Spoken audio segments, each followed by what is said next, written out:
పంతులు గారు, మీరు చెప్పిన సామాన్లన్నీ తీసుకొచ్చాను. ఇటు తీసుకోండి, పూజ జరిపించండి. అలాగే. కానీ ఎవరికి ఒంట్లో బాగోలేదు? ఎవరి కోసం ఇదంతా చేస్తున్నావు? అదే అదే అదే సత్యకు బాగాలేదు పంతులు గారు. ఏంటి, సత్యకి బాగోలేదా? అందుకనా ఇన్ని రోజుల నుంచి కనిపించట్లేదు? అవును, సత్య హాస్పిటల్కి వెళ్తుంది. నేను చూసా. తనకి ఏమైందో నాకు చెప్పట్లేదు. తను త్వరగా కోలుకోవాలని ఈ పూజ జరిపిస్తున్నాను. అలాగే నాయనా, మంచి పని చేస్తున్నావు.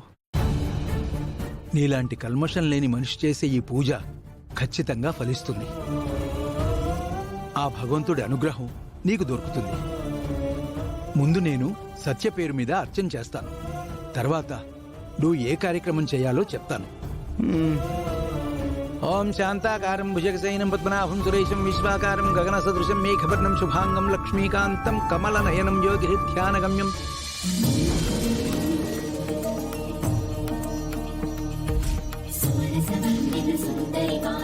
బాబు, ఇది కట్టు నాయనా.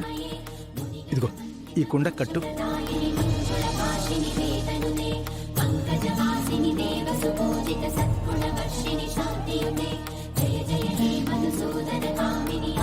నాయనా, ఈ దీపాన్ని వెలిగించు.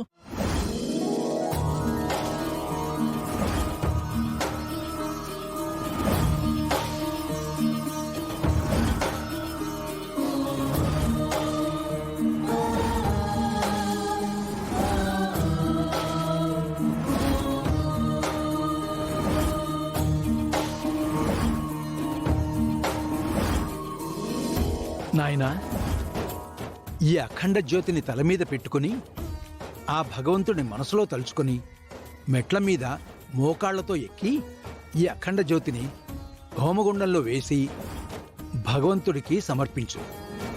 అలాగే పంతులు గారు. తీసుకోనా? తీసుకో.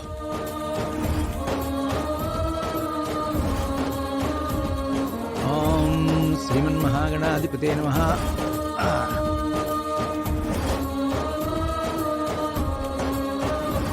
ఓం శ్రీమాతా శ్రీ మహారాజ్ఞి శ్రీమత్ సింహాసనేశ్వరి చదగ్నికుండ సంభూత దేవకార్య సముద్యత ఉద్యత్భానుసహస్రాభా చతుర్బాహు సమన్విత రాగస్వరూప క్రోధాకార కుశోజ్వల